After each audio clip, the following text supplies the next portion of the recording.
Hello everyone. तो कैसे हैं आप लोग। आज मैं बात करने वाला हूं India versus Australia test series के बारे में। जैसा कि आप लोग को मैंने बताया था कि 4 टेस्ट मैच की सीरीज़ चल रही है इंडिया और ऑस्ट्रेलिया के वर्सेस में। तो आज चौथा टेस्ट का आखिरी दिन था। बहुत ही रोमांचक और ऐतिहासिक जीत आज भारत ने दर्ज की। जिन्होंने आज मैच नहीं दिखाया पूरा, उनको ये वीडियो पूरा देखना होगा।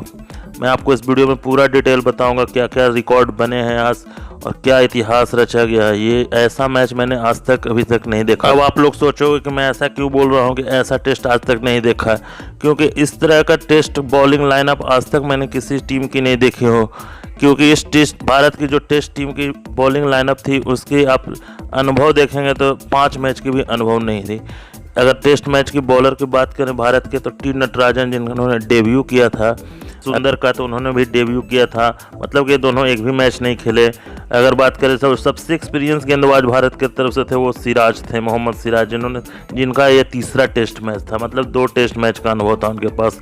अगर बात करें हम नवदीप सैनी का, तो उनका दूसरा टेस्ट मैच था और सरदुल ठाकुर का ये दूसरा टेस्ट मैच था। तो आप देख सकते हैं इतना इनएक्सपीरियंस बॉलिंग अटैक किसी भी टीम का आपने अभी तक तो नहीं देखा होगा। मुझे पूरा विश्वास है वो तो तभी हुआ होगा जब पहला बार टेस्ट क्रिकेट खेलना स्टार्ट हुआ होगा कि इस तरफ का बॉलिंग लाइनअप हो। ठीक है, बहुत ही इंटरेस्टिंग ये वीडियो है, तो अंत तक जरूर बने रहे। जो चैनल पर नए हो चैनल को सब्सक्राइब कर ले। मैं आपको पहले बता देता हूँ कि पहला टेस्ट में क्या हुआ था। तो पहला टेस्ट भारत हार गई थी और बहुत ही बुरी तरह से हारी थी, और उसके बाद तो लग नहीं रहा था कि ये टेस्ट सीरीज़ में भारत वापसी करेगी।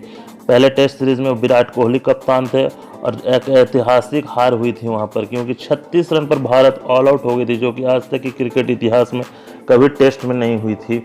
तो बहुत ही शर्मनाक हार वो था। मैं बता देता हूँ कि ऑस्ट्रेलिया उसमें फर्स्ट इनिंग में 191 रन बनाई थी और भारत ने 244 रन बनाई थी पहले पारी में, और भारत के पास बढ़त थी। उसके बाद भी सेकंड इनिंग में 36 रन पर ऑल आउट हो गई और ऑस्ट्रेलिया ने उस स्कोर को चेस कर लिया 2 विकेट खोकर, और 8 विकेट से इस टेस्ट को, पहला मैच को एडिलेड में जीत के साथ आगाज़ किया था इस श्रृंखला की। उसके बाद विराट कोहली वापस इंडिया आ गए और रहाणे बने कप्तान। सेकंड मैच हुआ स्टार्ट मेलबर्न में, और वहाँ बहुत ही बड़ा दबाव था भारत पर भारत ने बहुत ही अच्छा खेला और उस टेस्ट सीरीज़ को जीत लिया था 8 विकेट से। 195 रन पहले इनिंग में ऑस्ट्रेलिया बनाई थी और 200 रन दूसरे इनिंग में। भारत ने पहले इनिंग में 326 रन बनाए थे और 70 रन 2 विकेट पर बनाकर इस टारगेट को अचीव कर लिया था। अब बात करें तीसरे टेस्ट में, जब सीरीज 1-1 से बराबर हो गई थी, तो अब मुकाबला बराबरी का था और मैच पहुंचा सिडनी ग्राउंड पर, जहां की उम्मीद लगाया जा रहा था कि ऑस्ट्रेलिया जीतेगा, पर ऐसा नहीं हुआ। हनुमा बिहारी और अश्विन ने बहुत ही ज़बरदस्त लड़ाई की और उस टेस्ट मैच को भी बचा लिया, जैसा कि आप लोग जानते हैं। 338 रन बनाया था ऑस्ट्रेलिया ने पहले इनिंग में, और दूसरे इनिंग में 312 रन बनाए थे और डिक्लेयर किया था उन्होंने। भारत 244 पर पहले इनिंग में ऑल आउट हो गई थी, और उसके बाद ये टेस्ट मैच बचाने के लिए बहुत ही अच्छा इनिंग को खेलना था, जो कि बहुत ही अच्छा तरीके से बचा लिया इन्होंने। 334 रन बनाए थे उसमें 5 विकेट खोकर, और उसके बाद आखिरी टेस्ट के लिए जो मैच एक तरह से कह सकते हैं कि सीरीज डिसाइड करने वाले थे, पहुंची भारत मेलबर्न ग्राउंड पर। और अब सबसे बड़ा चिंता का विषय था, क्योंकि भारत के काफ़ी प्लेयर इंजर्ड होकर बाहर हो चुके थे। ऐसा हो गया था कि इनके 11 भी प्लेयर होने के लिए काफ़ी मशक्क़त करने पड़ रहे थे, इसीलिए इतना इनएक्सपीरियंस बॉलिंग अटैक था भारत का। क्योंकि इनके सारे बॉलर तो वापस आ गए थे इंडिया में, शमी हो, उमेश यादव हो, रविंद्र जडेजा, अश्विन, बुमराह, मतलब कोई भी बॉलर नहीं बचा था। और बल्लेबाजी में भी केएल राहुल इंजर्ड हो चुके थे। मतलब कि भारत के लिए बहुत ही मुश्किल था एक इनएक्सपीरियंस बॉलिंग अटैक के साथ। और इस ऑस्ट्रेलिया टीम, जो कि गावा के ग्राउंड ब्रिस्बेन में आज तक 32 साल से कोई भी टेस्ट मैच किसी भी टीम के अगेंस्ट नहीं हारा था, तो एक दूसरी बहुत ही बड़ी मुसीबत की बात थी कि 32 साल से जो टीम नहीं हारा है उसको हम कैसे हराएंगे, या टेस्ट सीरीज ड्रॉ भी करना बहुत ही सोचने वाली बात थी। पर अजिंक्य रहाणे और पूरी भारतीय टीम की काफ़ी तारीफ करनी होगी, जिस तरह से इन्होंने सामना किया। ऑस्ट्रेलिया ने टॉस जीतकर पहले बल्लेबाजी करते हुए इस प्रकार से रन बनाए।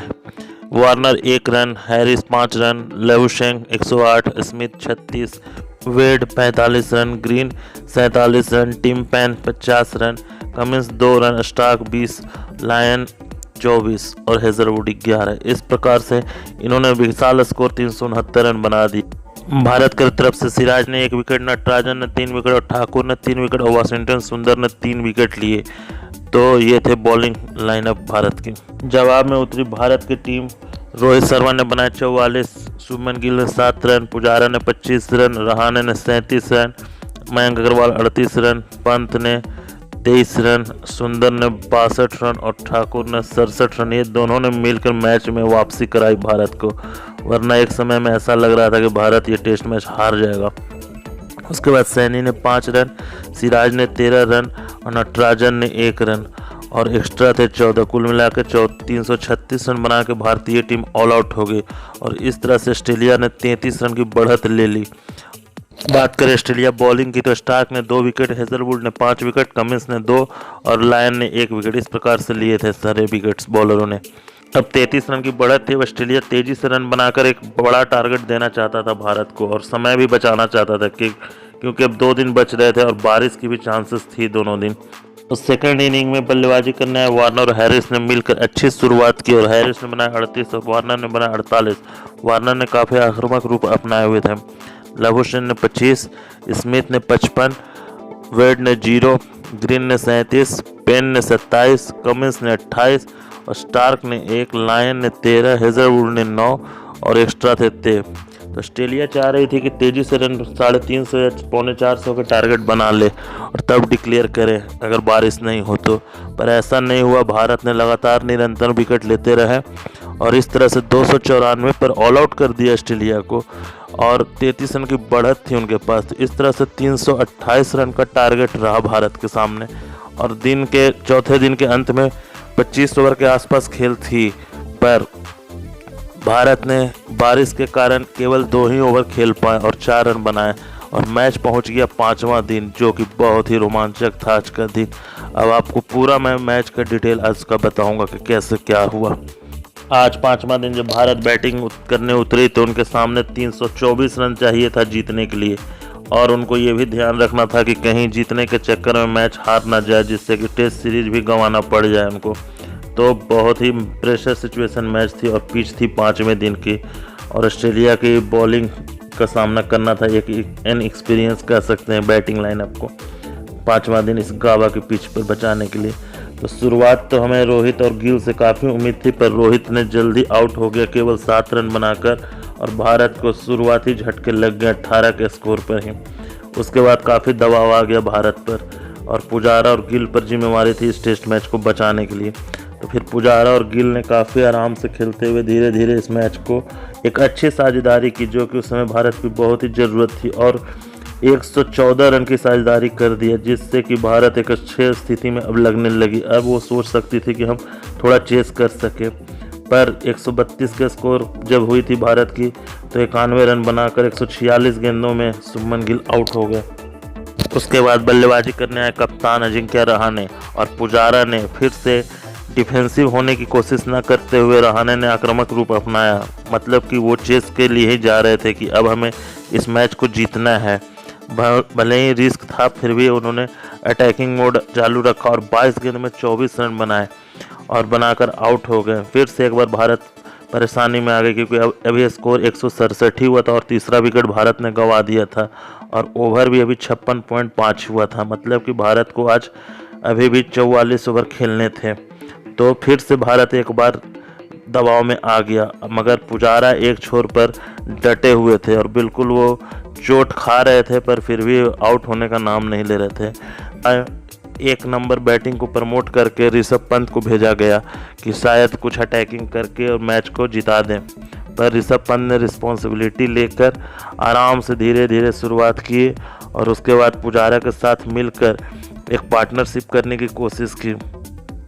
मगर 80 ओवर के बाद जब नई बॉल ऑस्ट्रेलिया ने लिए तो दूसरी गेंद पर ही पुजारा आउट हो गए, जो कि बहुत अच्छा खेल रहे थे और भारत एक बार फिर से लगने लगा कि अब ये मैच जीतने के लिए नहीं ड्रॉ के लिए अब जाना पड़ेगा, क्योंकि अब पुजारा भी आउट हो गए थे। 211 गेंद उन्होंने खेले आउट होने से पहले और 56 रन की शानदार पारी खेले। आप ये सोच रहे होंगे कि 56 रन बहुत ही कम है, पर 211 गेंद को आप देखें तो उनके 211 गेंद खेलने से ही ये मैच ड्रॉ की तरफ कम से कम जा रहा था और दूसरे छोर से लगातार अटैकिंग मोड पर थे बैट्समैन। तो इसलिए पुजारा की इनिंग को आप ये नहीं कर सकते हैं कि ख़राब थी। ये इनिंग बहुत ही लाजवाब इनिंग थी पुजारा की। तो अब 228 के स्कोर पर 4 विकेट गिर गए थे और भारत के सामने अभी भी 20 ओवर खेलने थे और स्कोर भी अभी चेस करने के लिए था 100 रन एग्जैक्टली। तो आप समझ सकते हैं कि 120 गेंदों पर 100 रन बनाना और 6 विकेट हाथ में, कितना इंटरेस्टिंग टेस्ट मैच हो गया था। ऐसा आप टेस्ट मैच फिलहाल कुछ सालों में तो बिल्कुल, मैं तो कह सकता हूँ पिछले 20 सालों में आपने नहीं देखा होगा। स्पेशली ऑस्ट्रेलिया में जाकर भारत को तो किसी ने नहीं देखा होगा इस तरह से खेलते हुए। पंत का साथ देने आए थे मयंक अग्रवाल, जिनको एक रिस्पॉन्सिबिलिटी भी थी कि इससे पार्टनरशिप करके मैच को निकालना होगा। तो मयंक अग्रवाल ने भी थोड़े कोशिश किए पर ज़्यादा कुछ नहीं कर पाए और 9 रन बनाकर 15 गेंद में आउट हो गया। 87वां ओवर चल रहा था अभी, मतलब कि 13 ओवर का गेम अभी भी बचा हुआ था और भारत ने गंवा दिए थे 265 के स्कोर पर 5वां विकेट। अब उसके बाद आए वाशिंगटन सुंदर और मयंक अग्रवाल। अब एक और प्रेशर भरा सिचुएशन हो चुका था क्योंकि अब भारत को विकेट भी बचाना था, क्योंकि अब सुंदर का आउट होने के बाद गेंदबाज आने वाले थे सब। तो फिर पंत और सुंदर ने मिलकर एक छोटी सी पार्टनरशिप करने की कोशिश की, जिससे कि अब बॉल और रन में अब गैप धीरे धीरे कमने लगा था। पर एक समय ऐसा आ गया उससे रन ज़्यादा हो गया था। 44 गेंद में 49 रन की ज़रूरत थी। अब दबाव में भारत आ रहे थे पर वाशिंगटन सुंदर ने एक जोखिम भरा शॉट खेलकर छक्का लगाया और वहां से फिर से उम्मीद जाग गई और फिर से भारत मुड़कर पीछे नहीं देखा। उसी ओवर में एक छक्का एक चौका लगाकर स्कोर को अब रिक्वायर्ड कर दिया 42 गेंदों में 39 रन। उसके अगले ओवर में ही पंत ने भी 2 चौके लगाए लेथन लायन को। उसके बाद वाशिंगटन सुंदर ने भी 1 चौका लगा दिया उसी ओवर में और उस ओवर को बहुत ही बड़ा कर दिया और 15 रन उस ओवर से निकाले, जिससे कि फिर 6 ओवर में भारत को केवल 24 रन की ज़रूरत थी। और अब लगने लगा कि अब भारत का ये मैच तो हो गया। अब तो सभी लोग जश्न मनाने लगे और फिर धीरे धीरे चल ही रहा था कि इसी बीच सुंदर आउट हो गए 22 रन बनाकर 29 गेंदों में 95.5 ओवर में। उस समय भारत का स्कोर 318 रन था और ये भारत का छठा झटका लग गया। फिर से थोड़ा सा डर लगने लगा पर अब तो केवल 10 रन ही चाहिए थे और पंत और शार्दुल ठाकुर से तो इतना उम्मीद कर ही सकते थे। फिर शार्दुल ठाकुर ने आए, उसके बाद हेजलवुड के ओवर में ही 1 चौका लगाकर स्कोर को 5 रन ज़रूरत थी।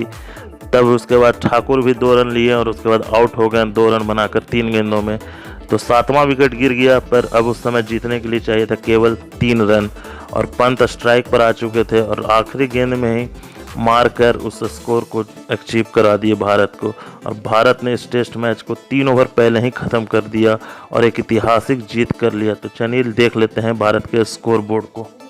भारत की दूसरी पारी के स्कोर बोर्ड इस प्रकार से है। रोहित शर्मा 7 रन, शुभमन गिल 91 रन, काफ़ी शानदार, इन्हीं की वजह से मैच में वापसी हुई। पुजारा 56 रन, रहाणे 24 रन, पंत 89, नवाद रहे और इन्होंने ही मैच का पूरा क्रेडिट लिया जिताने का और मैन ऑफ द मैच भी बने ऋषभ पंत इसीलिए।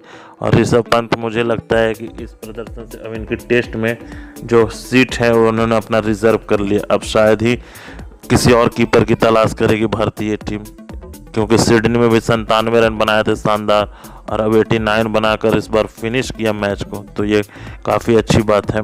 अग्रवाल 9 रन, सुंदर 22 रन, ठाकुर 2 रन और सैनी नॉट आउट रहे 0 रन नॉन स्ट्राइक पर रख के और 29 एक्स्ट्रा थे। तो इस प्रकार से भारत ने 329 रन बनाकर ये ब्रिस्बेन का टेस्ट मैच चौथा और आखिरी टेस्ट मैच जीत लिया, जिससे कि सीरीज पर भी 2-1 से बढ़त हुई और भारत ने सुनील गावस्कर और एलन बॉर्डर ट्रॉफी भी अपने नाम कर लिया है। 2018 में भी ये ट्रॉफी भारत के पास थी जो कि कोहली ने जीता था।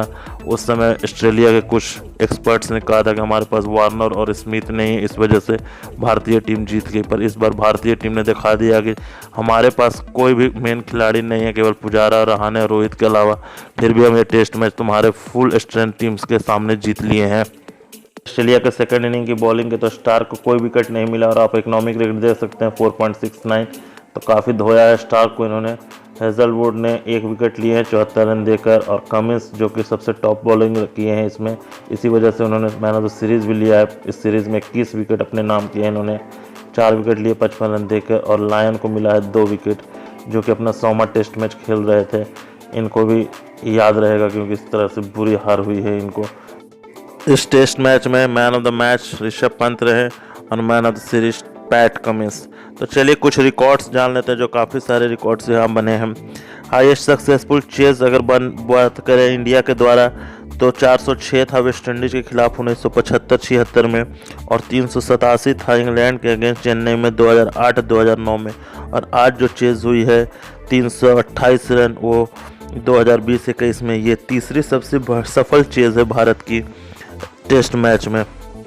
अगर बात करें हाईएस्ट सक्सेसफुल चेज़ ऑस्ट्रेलिया के अगेंस्ट ऑस्ट्रेलिया में, तो 414 है, साउथ अफ्रीका ने किया है पर्थ पर 2008-2009 में।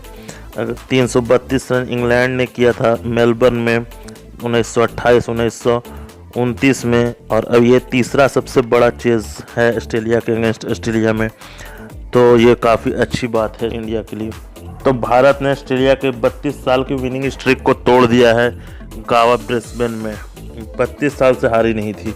तो अब जान लेते हैं कुछ विनिंग स्ट्रिक जो कि भारत ने रोका है ऑस्ट्रेलिया का। तो 16 लगातार टेस्ट जीतने का 2 बार का रिकॉर्ड, 2 बार इन्होंने ऐसा किया था, दोनों बार भारत नहीं रोका।